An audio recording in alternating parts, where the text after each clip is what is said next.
अस्सलामुअलैकुम वरहमतुल्लाहि वबरकातुहू। Welcome to Haseeb electronics. Friends, अभी एक दोस्त का मैसेज आया है, चिरंजीत मन्ना। ये इन्होंने मैसेज किया है कि Philips DVD home theatre HT 5530 MPS power board के लिए मुझे समझाएं। गूगल पे जाइए, गूगल पे जाके HTS 5530 का सर्विस मैनुअल ढूंढ लीजिए, इसको डाउनलोड कर लीजिए। इस साइट को ओपन करेंगे तो इस तरह का इस पर प्रोटोकॉल आएगा और यहाँ पर वो कहेगा कि जी डाउनलोड करनी है तो डाउनलोड कर लीजिए। ये मैंने डाउनलोड कर लिया और इसको ओपन किया है। ये पावर सप्लाई असल में थोड़ी सी नहीं, बहुत ज़्यादा कॉम्प्लिकेटेड है क्योंकि फ़िलिप्स की है और इसमें काफ़ी ज़्यादा उन्होंने सेफ्टीज़ भी रखी हुई हैं। अभी देखिए इसको कैसे कैसे हम पढ़ेंगे। A3 ब्लॉक में AC इन हो रही है। एक साइड पे उसने 6.3 वोल्ट का फ्यूज़ लगा दिया 6.3 वोल्ट का, और यहाँ पर NTC 501 लग गया 3D214। इसके आगे ये वोल्टेज अरेस्टर लग गया, आगे क्लास X कैपेसिटर लग गया 0.22 माइक्रोफैरड 275। अभी देखें, ये है हमारा ओवर करंट प्रोटेक्शन, ये है over voltage protection. Over current protection जब भी लगती है तो वो लाइन के सीरीज़ में लगती है। अभी इस साइड पे हमारा है NTC, ये सर्ज करंट प्रोटेक्शन है। तो जो भी करंट की प्रोटेक्शन होगी वो हमेशा सीरीज़ में आएगी। आगे देखिए तो यहाँ पर हमारा ये आ गया वोल्टेज अरेस्टर, और यहाँ पर ये पैरेलल में high frequency ripple remover class X capacitor है जो कि नॉइज़ को रिमूव करवाता है। इससे आगे ये सर्ज प्रोटेक्टर आ गए, क्लास Y प्रोटेक्टर हैं। ये दो कैपेसिटर आ गए। ये है जब बहुत ज़्यादा हाई फ्रिक्वेंसी स्पाइक्स आती हैं तो उसको ग्राउंड के साथ करता है, ग्राउंड के साथ डिस्चार्ज करवा देगा। इससे आगे देखिए तो यहाँ पर 8.5 मिली हेनरी की एक कॉइल लगी हुई है, डबल लाइन फ़िल्टर है जो कि एनर्जी स्टोरेज के लिए, वोल्टेज रेगुलेशन के लिए। आगे हमारी ये रजिस्टर है और फिर आगे क्लास X कैपेसिटर है। ये RLC नेटवर्क बनकर तो जो हमारी फ्रीक्वेंसी है उसको रिमूव करवाता है। इसके साथ यहाँ पर देखिए तो ZD501 200 वोल्ट 500 एम्पेयर, और साथ में देखिए तो एक 220 3 वाट की रजिस्टर लगी हुई है। ये ओवर वोल्टेज प्रोटेक्शन के लिए और वोल्टेज रेगुलेशन के लिए। ये सारा नेटवर्क यहाँ से लेके इतना, ये 220 से ऊपर जो है ना आपको वोल्टेज यहाँ से पास नहीं होने देगा। इससे आगे फिर एक ड्यूल लाइन फ़िल्टर है, इससे आगे चले जाइए तो यहाँ पर देखेंगे, यानी इस ब्रिज पर जब वोल्टेज पहुँचेंगे तो 220 से ज़्यादा आपको आने ही नहीं देगा यहाँ पे वोल्टेज, यानी उससे अगर ज़्यादा वोल्टेज जाएंगे, क्योंकि यहाँ पे देखें तो जीनर और ये रजिस्टर, इससे जितने भी वोल्टेज हैं फालतू वो ब्लॉक करवा देगा। इससे देखिए यहाँ पर आ जाइए तो ब्रिज है, ब्रिज के एक साइड पे हमारी लाइन आ रही है, एक साइड पे न्यूट्रल आ रहा है, यानी अगर पिन 2 पे लाइन है तो पिन 3 पे न्यूट्रल होगा। और इसका पिन नंबर 4, ब्रिज रेक्टिफायर का पिन नंबर 4 ग्राउंडेड है और पिन नंबर 1 से आउट हो रही है। जो यहाँ से पिन नंबर 1 से आउट होंगे तो यहाँ पर हमारा ये कैपेसिटर लगा हुआ है 680 माइक्रोफैरड 200 वोल्ट का है। यहाँ पे एक 220 और 115 वाला स्विच लगा हुआ है। अगर आपने इस प्लेयर को 110 वोल्ट पे चलाना है, 115 वोल्ट पे चलाना है तो इसको आप जंपर कर देंगे। बाज़ सेट के अंदर ये स्विच बैक साइड पे लगा होता है, बाज़ के अंदर ये बोर्ड के ऊपर लगा होता है। और अगर 220 वाले इलाके में किसी ने इस स्विच को ऑन कर दिया तो हमारा ये सारा सर्किट डैमेज हो जाएगा। कैसे? ये वाला पोर्शन डैमेज हो जाएगा, इसके बाद हमारा ये फ्यूज़ डैमेज हो जाएगा और ये NTC डैमेज हो जाएगी, और प्लस ये रेगुलेटर डैमेज हो जाएगा। ये सारी चीज़ें डैमेज होगी। और बाज़ औक़ात ये होगा कि ये कैपेसिटर जो है अगर उसमें हाई सर्ज है तो वो क्या करेगा, इन कैपेसिटर को भी डैमेज कर सकता है और इस ब्रिज का भी काम कर सकता है। यानी ये स्पेशल प्रोटेक्शन है। इसको 220 वाले एरिया में कोशिश करें कि इस स्विच को आप अगर परमानेंट उस इलाके में करना है तो इसको कनेक्शन ही रिमूव कर दें, ये सबसे अच्छा काम होता है। अगर किसी बच्चे ने भी गलती से कर दिया तो इसका काम हो जाएगा। इस पॉइंट पे चले आए आप, ये है सेंटर पॉइंट। एक हमारा इस साइड पे ये कैपेसिटर लगकर तो ये वाइंडिंग में आ रहा है। अभी इसको छोड़ दें। अभी इस पॉइंट से देखें तो ये हमारे दो कैपेसिटर चार्ज हो गए और यहाँ पर पैरेलल में ये ब्लीडर रजिस्टर लगे हुए दोनों कैपेसिटर के अक्रॉस। जब हमारा सिस्टम ऑफ होगा, पावर रिमूव करेंगे तो ये इन कैपेसिटर्स को डिस्चार्ज करवाएगा। ये ये नेटवर्क। अभी यहाँ से जो पॉजिटिव वोल्टेज यहाँ से आउट हो रहे हैं, ये ग्राउंड आउट हो रहा है। ये एक सेपरेट पावर सप्लाई है। अभी यहाँ पे पावर सप्लाइयाँ दो बन रही हैं, उन दोनों को हम डिटेल में डिस्कस करते हैं। ये आखिर पे, इसका नंबर आखिर पे आएगा, पहले इधर आ जाए। ये पॉजिटिव वोल्टेज यहाँ से उठाएं और इस ग्राउंड को उठाएं और डायग्राम के इस पोर्शन में आ जाइए। यहाँ पर देखिए तो ये पॉजिटिव वोल्टेज इस जगह पर अप्लाई हो गए। ये है हमारी FSQ 0170 RNA। ये एक SMPS कंट्रोलर है, फ्लाई बैक के लिए या फॉरवर्ड कन्वर्टर के लिए इस्तेमाल होती है। अभी ये पॉजिटिव वोल्टेज यहाँ पर आ गए और ये सीधे चलेगा ट्रांसफार्मर की वाइंडिंग पर। इसको थोड़ा सा नीचे ले आए तो ये 270 के की एक स्टार्टअप रजिस्टर लगी हुई है VSTR के लिए या स्टार्टअप के लिए। तो ये इस IC को सॉफ्ट स्टार्ट करवाएगी कब? जिस वक्त हमारा ये सर्किट काम नहीं कर रहा था। ये IC स्लो स्टार्ट लेगी। अभी स्लो स्टार्ट लेने के लिए जो मैंने कहा था पॉजिटिव और ग्राउंड लेके आए, तो वो ये ग्राउंड आपने यहाँ पे अप्लाई किया, ग्राउंड पिन को ग्राउंड मिला। ये IC ये पॉजिटिव इस साइड से आ गई और ये IC क्या करेगी? स्विचिंग करवाएगी, on off on off on off. अभी बाजू का मेरे दोस्त, ये मेरा एक मैसेज आया था, कमेंट आया था, वो कहते हैं जी आप किस तरह कहते हैं कि जी ये ट्रांसफार्मर DC पे काम करता है। अरे भाई DC पे काम नहीं करता। इसको DC वोल्टेज आपने अप्लाई करवा दिए, लेकिन ट्रांसफार्मर में से आपको मैग्नेटिक फील्ड क्रॉस करवाने के लिए इसका वेरिएंग करंट होना लाजमी है, वेरिएंग मैग्नेटिक फील्ड होना लाजमी है।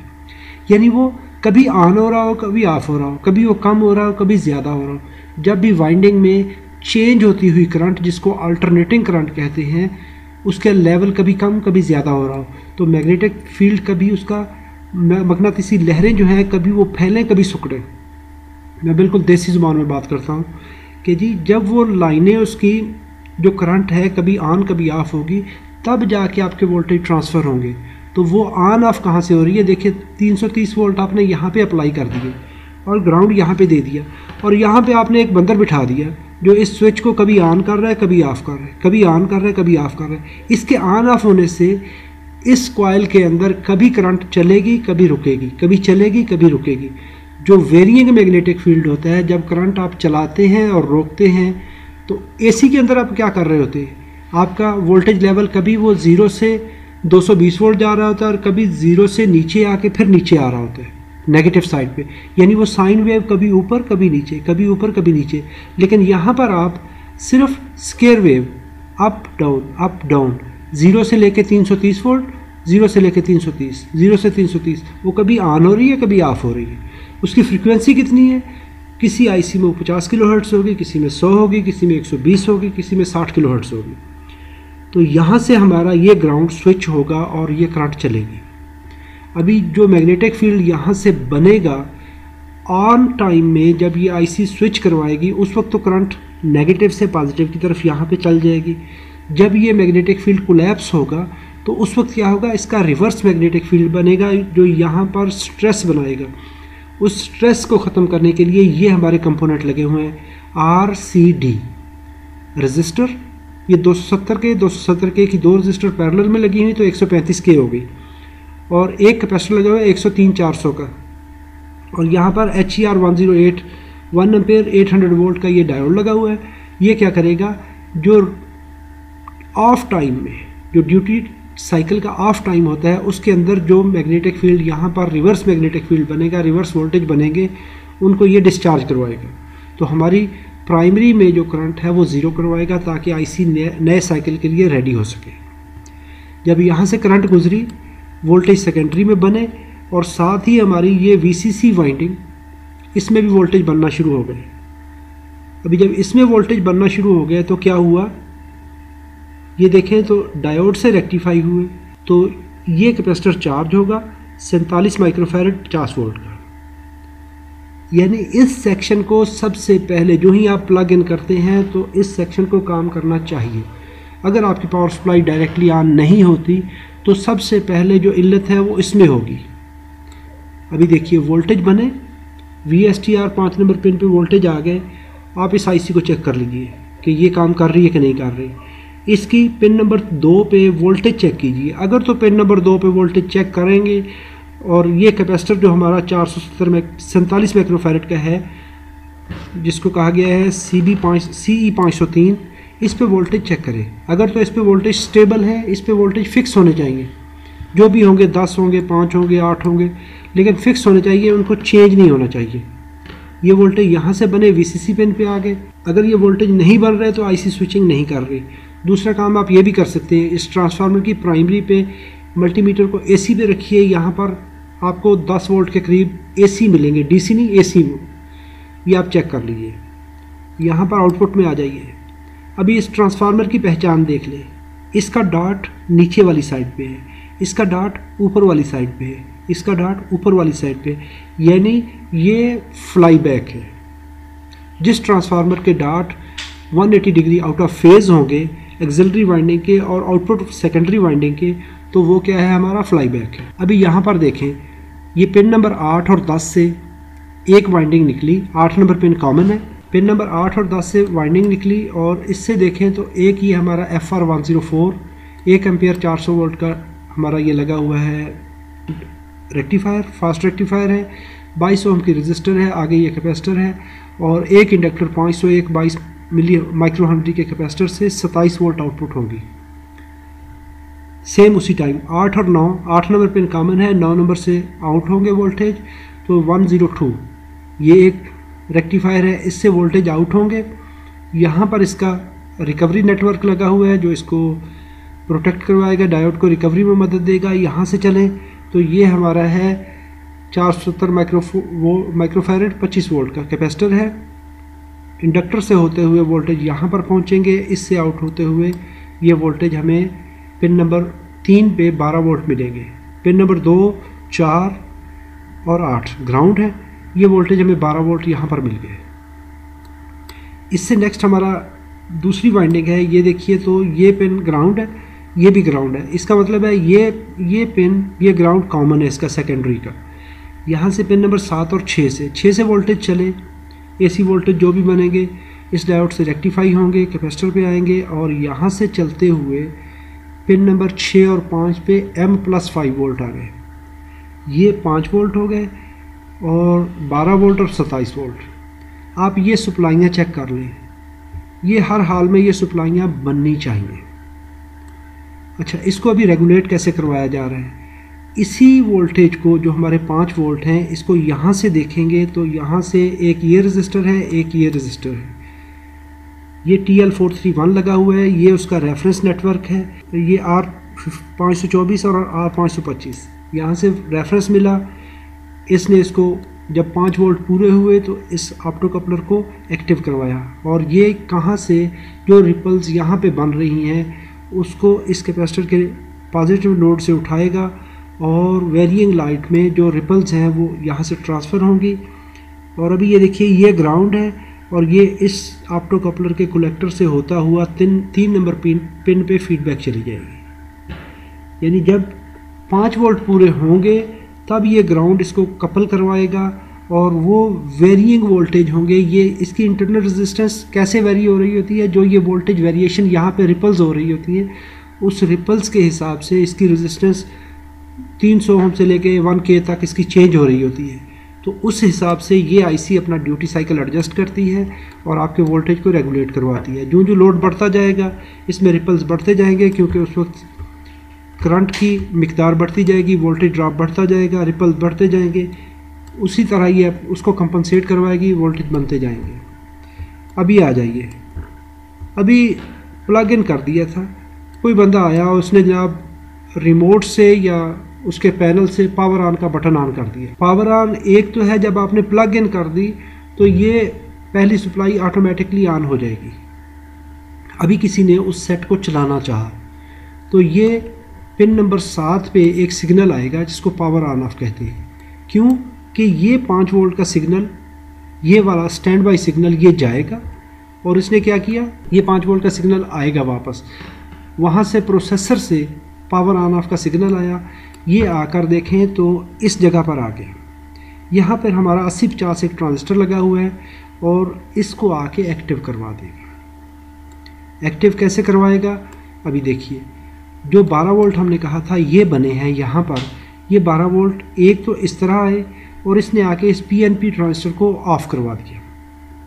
जब इसने ऑफ़ करवाया तो यही वोल्टेज इस ट्रांजिस्टर पर भी आ गए, 1K की रजिस्टर के थ्रू, कलेक्टर लोड के थ्रू यहाँ पर आ गए। जब किसी ने इसको ऑन करवाया तो ये NPN है। जब ये सिग्नल यहाँ पर आएगा तो उस वक्त इस ट्रांजिस्टर को ऑन होना पड़ेगा, क्योंकि इसका एक एंड ग्राउंड है यहाँ पर, तो ये ऑन होगा। ये इसकी फॉल्स स्विचिंग से बचाने के लिए कि इसके बेस पे कोई भी गलत सिग्नल इसको रैंडमली ऑन ना करवा सके। तो ये इंश्योर करवाएगा कि सिर्फ इस 5 वोल्ट के सिग्नल से ही ये ऑन होगा। तो ये इसका बेस डिवाइडर नेटवर्क बन गया। यहाँ से ये ट्रांजिस्टर ऑन हुआ, इसने ऑन होके इसके बेस को चेंज किया तो क्या होगा, हमारे ये वोल्टेज यहाँ से चलेंगे। ये 12 वोल्ट जो हमने कहा था, ये है हमारा एक स्विच है, एक रिले के तौर पे काम कर रहा है। तो ये वोल्टेज हमारे जो हमने कहा था ये वाले 12 वोल्ट, अभी देखें इसमें से गुजारो, ये ऊपर ले जाओ, यहाँ से आए तो 22 ओम के रजिस्टर के थ्रू इसको ले आए तो पिन नंबर 12 पे आ गए। यहाँ पे लगी हुई है KA7500। ये एक वोल्टेज सुपरवाइज़र IC है और साथ में SMPS कंट्रोलर भी है।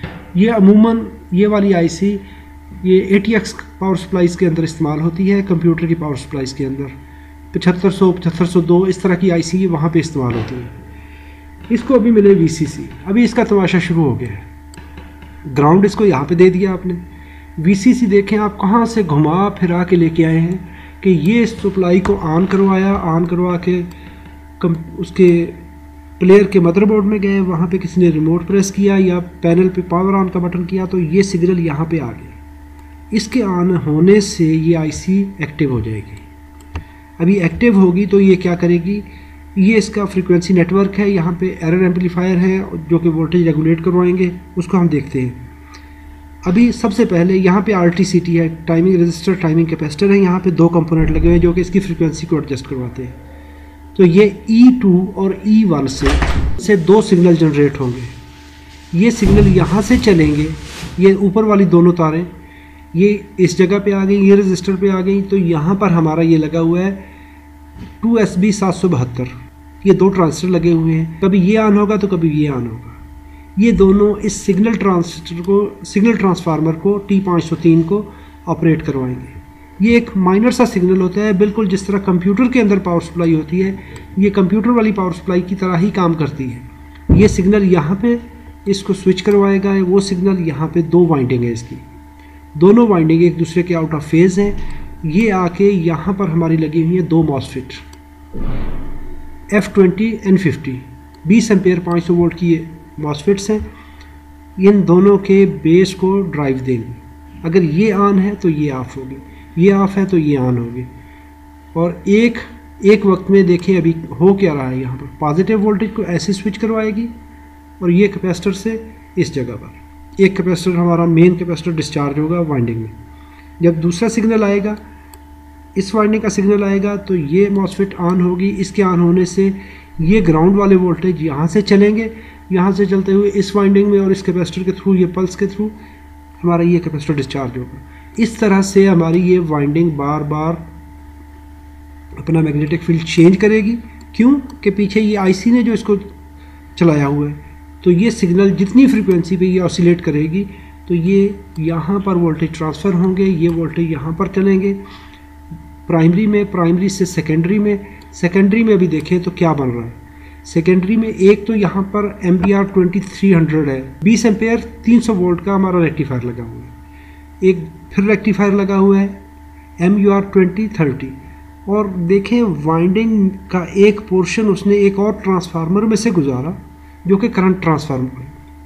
ये करंट को मेजर करेगा, इसको जितनी करंट गुजरेगी यहाँ से चलती हुई ये वोल्टेज हमारे बनते जाएंगे। दोनों वाइंडिंग, इस वाइंडिंग से ये फुल वेव रेक्टिफायर है और 2 डायोड पैरेलल में लगाए हुए हैं। हमारी ये करंट इधर से चलेगी या इधर से चलेगी, तो जितनी करंट चलेगी उसको ये डिकोड करेगा, यहाँ से वो in form of voltage transfer होंगे। तो ये वोल्टेज देखें तो यहाँ पर रेक्टिफाई होने के बाद स्मूथ करके एक हमारा ये नेटवर्क लगा हुआ है रजिस्टर वाला, इसको यहाँ पर आकर एरर एम्पलीफायर की नॉन इन्वर्टिंग इनपुट पे दे देगा।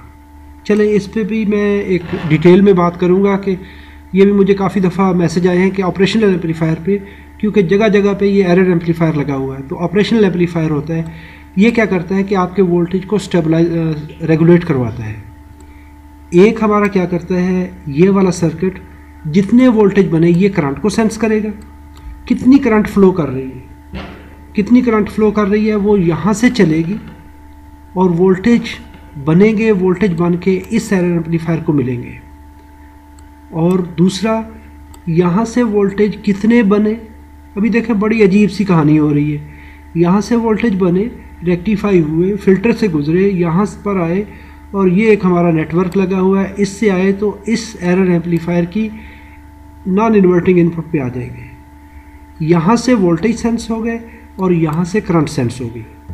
अभी ये आईसी दोनों चीज़ों को सेंस करेगी कि वोल्टेज कितने हैं और करंट कितनी है। अगर आपके वोल्टेज एक लिमिट पे जाते हैं, उससे ज़्यादा ड्रॉप होते हैं और करंट बहुत ज़्यादा बढ़ जाती है तो ये आईसी स्विचिंग रोक देगी। जब वोल्टेज बहुत ज़्यादा ड्रॉप होंगे और करंट बढ़ेगी तो इसका मतलब है आगे शॉर्ट सर्किट है, ये आईसी वहीं पे ऑफ करवा देगी।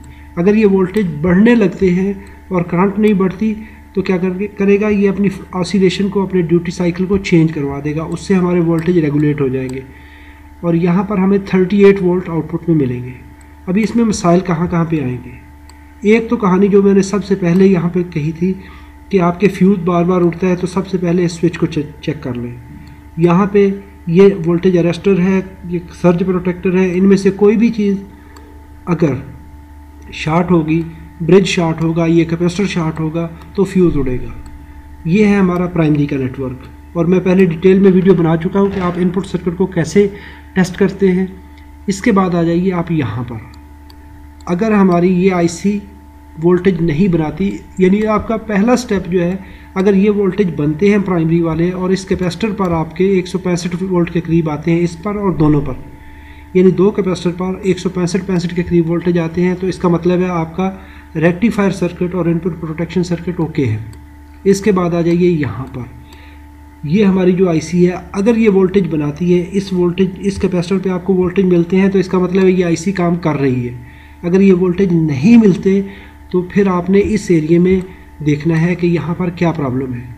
अगर ऑसिलेशन नहीं हो रही आप इस आईसी को चेक कर लीजिए, क्योंकि अगर इसको ग्राउंड दिया और इसको ड्रेन दे दी तो इसको वोल्टेज आने चाहिए। इसके वोल्टेज यानी ग्राउंड और पॉजिटिव मिल गए तो इस आईसी को काम करना चाहिए। इसके बाद अगर आपके यहाँ पर ये वोल्टेज आउटपुट में सारे अवेलेबल हैं और फिर ये ऑन नहीं होता रिमोट के ऑन करने से, तो फिर आप इस ट्रांजिस्टर को चेक कर लीजिए। ये पावर ट्रांजिस्टर है ये वाला, इसको कैसे चेक करेंगे, सीधा साधा यहाँ से जंपर उठाएं, कलेक्टर से एमीटर पे जंपर कर दें, तो इसके ऑन करने से क्या होगा, आपका ये रिमोट नेटवर्क ऑफ हो जाएगा। तो उससे हमारी ये आईसी ऑन हो जाएगी डायरेक्टली। अगर आपने ये ट्रांजिस्टर जो पावर ट्रांजिस्टर है 8550 A8550 अगर इसको जंपर कर देंगे तो 12 वोल्ट डायरेक्टली इस आईसी को चले जाएंगे। ये टेस्ट के लिए, परमानेंट नहीं लगा देने। अच्छा, ये लगा दिए आपने, ये आईसी ऑन हो जाएगी। इसके ऑन होने से आपको भी यहाँ पे पता चल जाएगा जी वोल्टेज बन रहे हैं कि नहीं बन रहे। अगर तो वोल्टेज बनना शुरू हो रहे हैं तो इसका मतलब प्रॉब्लम आपकी इस एरिए में है। इस ट्रांजिस्टर को चेक कर लें, इसको चेक कर लें। अगर वोल्टेज फिर भी नहीं बनते, आपने वोल्टेज इस आईसी की वीसीसी पिन पे पहुंचा दिए लेकिन वोल्टेज नहीं बन रहे, तो फिर आपको ये नेटवर्क चेक करना पड़ेगा, ये वाला, कि ओवर करंट तो नहीं हो रही, इसमें कोई चीज़ ऐसी तो नहीं है जो प्रॉब्लम कर रही है, ओवर वोल्टेज सेक्शन में कोई प्रॉब्लम तो नहीं है। अभी कोई भी चीज़, अभी देखें यहाँ पे ये कैपेसिटर शॉर्ट हो जाता है तो इसके शॉर्ट होने से वोल्टेज ड्रॉप आएगा और करंट बढ़ेगी। अभी आपने ये प्लग उतारा हुआ है, पावर सप्लाई ऑन नहीं हो रही। क्यों नहीं ऑन हो रही, कि ये कैपेसिटर शॉर्ट है। अगर ये कैपेसिटर शॉर्ट है तो इसने इधर से ही वोल्टेज ड्रॉप करवाने, जब वोल्टेज ड्रॉप करवाने हैं, देखें तो वोल्टेज करंट का पाथ तो एक ही है, तो यहीं से जब ये ग्राउंड कॉमन होगा, ये कैपेसिटर शॉर्ट पाथ करेगा तो क्या होगा कि हमारी यहाँ पर करंट की मिकदार बढ़ेगी। जब बढ़ेगी तो इसके ट्रांसफार्मर में आउटपुट वोल्टेज बढ़ेंगे, ये वोल्टेज डिकोड होकर इस एरर एम्पलीफायर पर आएंगे। तो ये एरर एम्पलीफायर क्या करेगा, उसी वक्त इस आईसी को ऑफ मोड में ले जाएगा। तो ये हमारे इस आईसी के मुमकिन फ़ॉल्ट जो हैं वो ये हैं।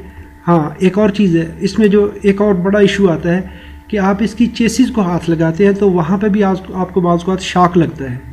तो उसके लिए जो ट्रांसफार्मर के अक्रॉस में ये क्लास वाई कैपेसिटर लगता है, अगर ये कैपेसिटर शॉर्ट हो जाए तो जो आपका प्राइमरी ग्राउंड है वो आपके सेकेंडरी ग्राउंड में या चेसिस के साथ आपको उस पर झटका देगा। तो इस कैपेसिटर को हमेशा चेक कीजिए कि ये कैपेसिटर अगर शॉर्ट वाला प्रॉब्लम आ रहा है कि आपके चेसिस में आपको झटका लगता है, करंट शो होती है, वहाँ पे आपका टेस्टर जलता है, तो इस कैपेसिटर को चेक कर लीजिए। दोस्तों उम्मीद करता हूँ ये वीडियो आपके लिए मालूमाती है, आपने कुछ इसमें सीखा। अगर सीखा और अच्छी है तो थंब अप कीजिए। अगर इसमें कोई कमी कोताही है तो कमेंट में ज़रूर लिखिए, मुझे आपकी राय का इंतज़ार रहेगा। अपना ढेर सारा ख्याल रखिए, अपनी दुआओं में याद रखिए। अल्लाह रब्बुल इज़्ज़त आप सबको अपनी हिफाजत में रखे, हर किस्म की परेशानी से महफूज फरमाए। अल्लाह हाफ़िज़। अस्सलामु अलैकुम व रहमतुल्लाहि व बरकातुहू।